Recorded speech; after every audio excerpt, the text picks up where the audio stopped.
बिहार में विधानसभा चुनाव में एनडीए को प्रचंड जीत मिली।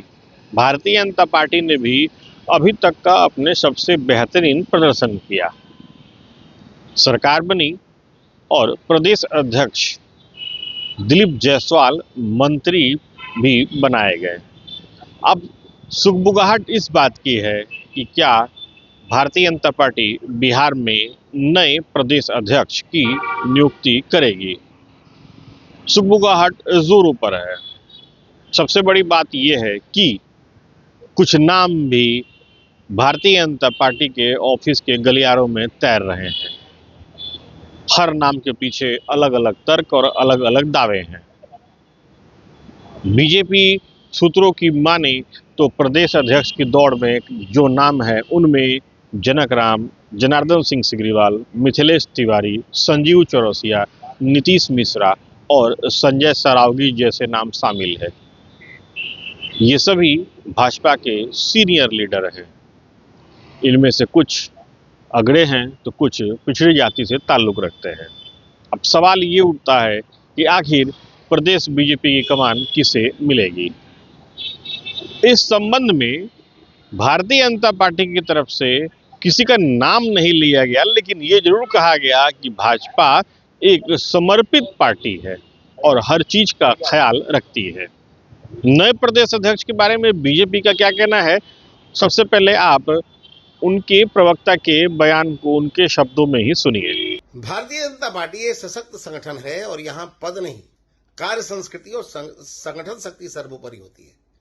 प्रदेश अध्यक्ष को लेकर जो भी चर्चाएं या सुगबुगाहट चल रही है वह स्वाभाविक है, लेकिन अंतिम निर्णय केवल पार्टी की केंद्रीय नेतृत्व और संगठन की निर्धारित प्रक्रिया के तहत ही होगा।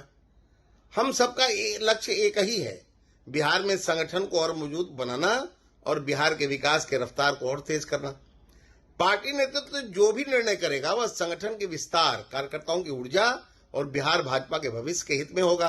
तो अभी आपने सुना किस तरीके से बीजेपी के प्रवक्ता ये कह रहे हैं कि जो भी पार्टी का अध्यक्ष होगा वो पार्टी के हित को देखते हुए ही बनाया जाएगा। वहीं अगर एक्सपर्ट की माने तो उनका ये कहना है कि भारतीय जनता पार्टी सामाजिक और स्थानीय समीकरणों का भी ख्याल रखती है। जो भी नया प्रदेश अध्यक्ष होगा वो इन समीकरणों के अनुरूप ही होगा। वरिष्ठ पत्रकार कौशलेंद्र प्रियदर्शी का क्या कहना है, आप ये भी सुनिए। विधानसभा चुनाव के बाद बीजेपी में अब इस बात की सुगबुगाहट है कि प्रदेश अध्यक्ष की कमान से कई नाम सामने आ रहे हैं और सबसे बड़ी बात है कि यह भी कहा जा रहा है कि सामाजिक समीकरण के साथ साथ स्थानीय समीकरण भी साधा जाए। देखिए, बिहार में राजनीति अगर किसी भी दल को करना है तो उन्हें जातीय और सामाजिक और क्षेत्रीय समीकरण साध कर ही चलना होगा। और भारतीय जनता पार्टी की यह कोशिश लगातार है कि जनता दल यू से इतर उन्हें देखते हुए या अन्य पार्टियों को देखते हुए अपने सियासी आईना को कैसे ज़्यादा से ज़्यादा चमकाएं। तो जहाँ तक जातीय समीकरण की बात है उसमें 2-3 नाम फिट बैठ रहे हैं। जैसे अति पिछड़ा में अगर आप जाते हैं, संजय जायसवाल, दिलीप जायसवाल जी वैश्य समाज से आते हैं, तो अति पिछड़ा वोट बैंक को हर कीमत पर बीजेपी अपने तरफ खींचना चाहती है। 3 मंत्री बनाए गए हैं अति पिछड़ा से, ओबीसी से भी 3 मंत्री बनाए गए हैं। अब सवाल है कि आखिर किस खांचे में किसे फिट बैठा करके आगे की राजनीति को, टारगेटेड राजनीति को अंजाम दिया जाए। तो चाहे संजय सरावगी हो जाए या फिर जो सवर्णों में खास करके ब्राह्मण वर्ग से एक बड़े अच्छे नेता नीतीश मिश्रा का नाम सामने आ रहा है। क्योंकि दिलीप जायसवाल वैश्य है तो वैश्य को ही मुझे नहीं लगता कि दोहराया जाएगा। संजय सरावगी वैश्य हैं तो उन्हें दोहरा करके बीजेपी कुछ अलग तरीके से बिहार की सियासत में काम करना चाहती है। क्योंकि ब्राह्मणों के से भी कई विधायक जीते हैं, 1 दर्जन के करीब विधायक जीते हुए हैं संभवतः, मैं कह रहा हूँ। तो वहाँ से मंगल पांडे एक मंत्री बने हैं, राजपूत के भी 2 मंत्री बन चुके हैं, भूमिहार में उप मुख्यमंत्री हैं। तो अब है कि कायस्थ में भी नितिन नवीन मंत्री हैं, तो ब्राह्मणों के कोटा को किसी तरीके से पूरा करने के लिए, और मिथिलांचल से अभी किसी को मौका नहीं मिला है, तो नीतीश मिश्रा इसके सबसे योग्य उम्मीदवार के तौर पे आगे आते हैं।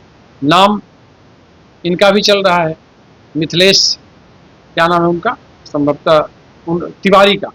तो मिथिलेश तिवारी भी इससे पहले रेस में थे, उपाध्यक्ष भी है। तो अब है कि मिथिलेश तिवारी को लेकर के क्या पार्टी में सहमति बन रही है। नीतीश मिश्रा थोड़े से साफ छवि के हैं, उनकी एक अलग छवि, मंत्री पद पे रहते हुए भी उन्होंने अच्छा काम किया है।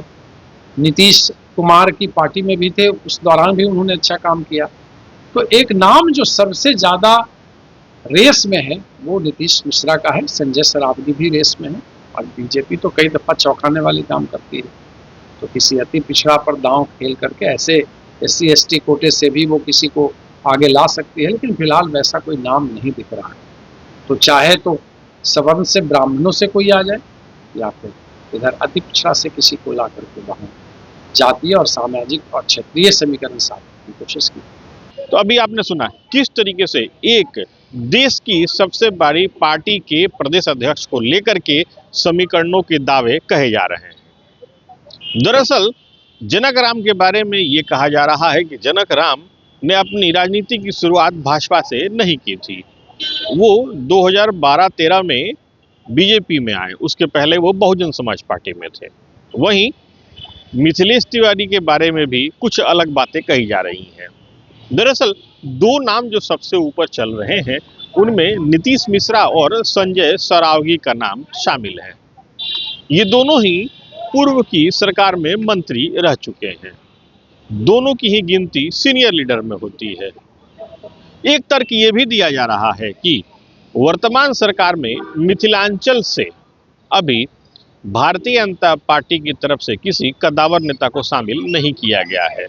ऐसा बहुत संभव है कि भाजपा इसी क्षेत्र से अपने नए प्रदेश अध्यक्ष को चुने।